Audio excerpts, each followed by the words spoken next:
Hands up if you've ever thought or heard someone say, I'll just go to New Zealand on a visitor visa, find a job, and then convert to a work visa. If your hand is up, don't worry, you're not alone. It's probably one of the most common questions I get asked. And honestly, it sounds like a brilliant plan, right? A quick trip, scout the job market, land that dream job, and boom, permanent residency, here we come. But here's the thing, my friends. I'm here to tell you that the reality is a tad more complex than a simple conversion. In fact, it's not a conversion at all. Sometimes the simplest sounding, ideas are actually a bit tricky. So let's get real about how it actually works and make sure that you know the best way to get to New Zealand for work. Anywhere you go, anywhere you go. Kia ora whānau, it's your girl, the Sassy engineer, your favorite Niger Kiwi down on the New Zealand. Okay, first things first. Let's get this out of the way. Can you actually convert a visitor visa to a work visa in New Zealand? The short and simple answer is no. N-O, no. Now that we've gotten that out of the way, you have to know that New Zealand's immigration system is designed with specific visa categories for specific purposes. A visitor visa is like a special pass that says, hey, welcome to New Zealand, come visit our amazing mountains, beaches, and maybe even a hobbiton or two. It's for fun, for holidays, for seeing friends and family. It is not for working. And a work visa, that's a completely different kind of pass. It's a completely different kind of visa. It's the one that says you are officially allowed to get a job and earn money here in New Zealand. These two visas are like apples and oranges. You can't take an apple and turn it into an orange. Thinking that you can simply change your visitor visa into a work visa once you land is like saying you want to turn your apple into an orange. You are not a miracle working God. You cannot do that. Okay? They are different, and they are different rules that apply to these two different visas. When you apply for a visitor visa, you are telling Immigration New Zealand that you intend to visit, not to start working. Misrepresenting your intentions can lead to serious problems down the line and could even jeopardize your future visa application. So pay attention to this video. Okay, so now you know it's not a conversion. We've gotten that out of the way. You're probably wondering, if it's not a conversion, what is the actual process? What can I do? What can you do? I already have my visitor visa. Converting is out. What can I do? Can you apply for a work visa while you are in New Zealand on a visitor visa? And the answer is yes. Sometimes you can apply, but it's a completely new application and it comes with its own hurdles that are significant, like I discussed previously. Imagine you are at the airport with a bus ticket. This bus ticket is your visitor visa. You can travel around, but if you decide to live in that city, you can't just waive your bus ticket and expect to get the house keys. You have to go find a house, get a rental agreement, and get a new set of keys, your work visa. It's a completely separate process. Okay? Understood? Now, so if you want to come to New Zealand and work in New Zealand, let's focus on the real clear path. The main work visa we are talking about for skilled individuals like you is the Accredited Employer Work Visa, or AEWV. It's actually a pretty straightforward process when you know what to do. And here's what you need for that. Find a job first. You need a job offer first. A genuine full-time job offer from a New Zealand employer. Number one. Number two, the employer needs to be accredited. The employer that is offering you the job must be accredited by Immigration New Zealand.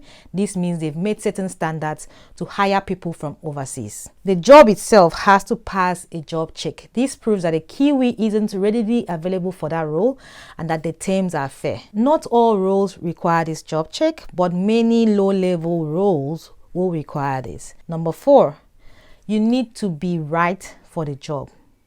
Yeah, of course, you need to have the right skills and experience for the job they're offering you.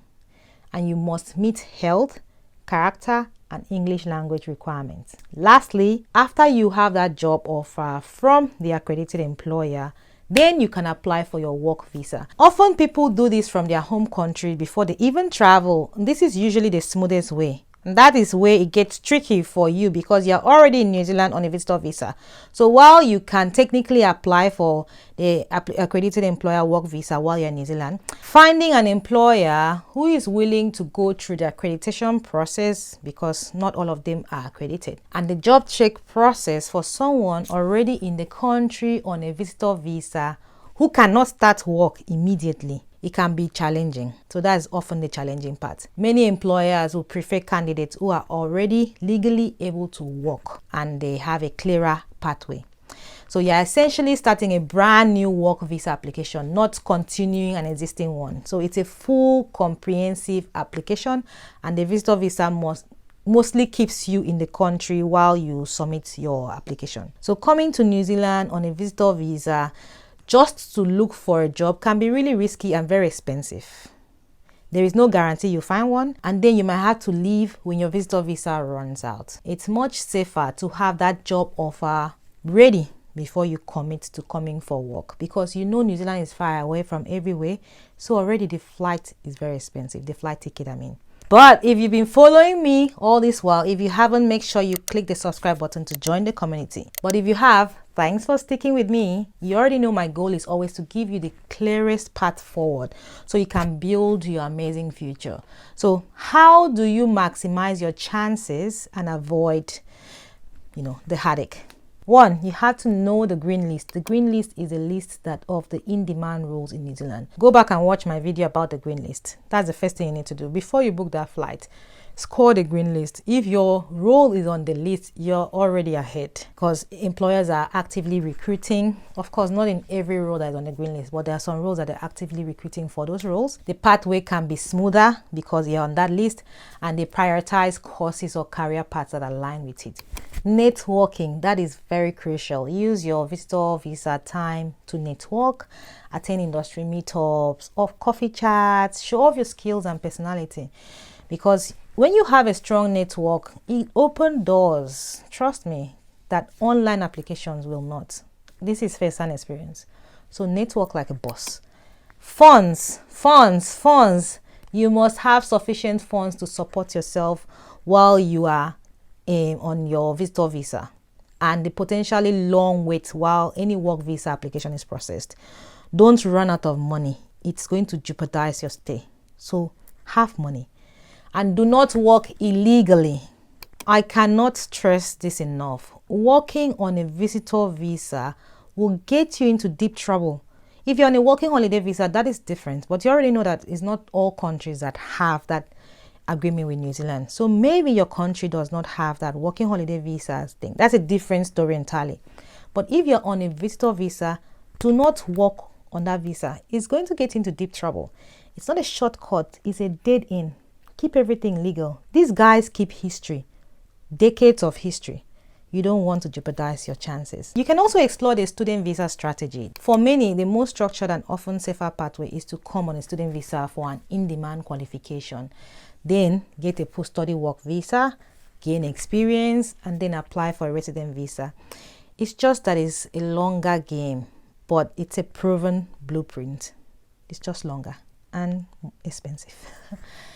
Well, you can also get immigration advisor. They are expensive, to be honest. They are expensive, but they actually help to give you advice on what to do. They will not really necessarily get you the job because you need a job, but they can advise you on other pathways that you may not really understand. Don't listen to your cousin's uncle dog walker, except they have the experience, okay? But I think you can still do it without an immigration advisor, but in your situation, you most likely may need an immigration advisor. So while the idea of converting a visitor visa sounds like a simple hack, the reality is that it's a non-starter.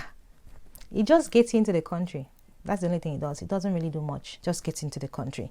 Your best bet is to understand the rules, plan strategically, and follow the proper pathways designed by Immigration New Zealand to avoid trouble. They want skilled people, but they want you to come through the front door. Don't try to sneak in through a conversion loophole that doesn't exist. I also recommend that you watch the previous video that I talked about this to really know what it takes, everything that it takes, because it's very expensive and it is very, very unreliable. Did this clear things up for you? Let me know in the comments below. And if you found this helpful, hit the like button, subscribe, and ring the bell, the notification bell button for more real talk from the Sassy engineer, your favorite Niger Kiwi down under New Zealand. See you in the next video. Bye. Anywhere you go, you belong. Anywhere you say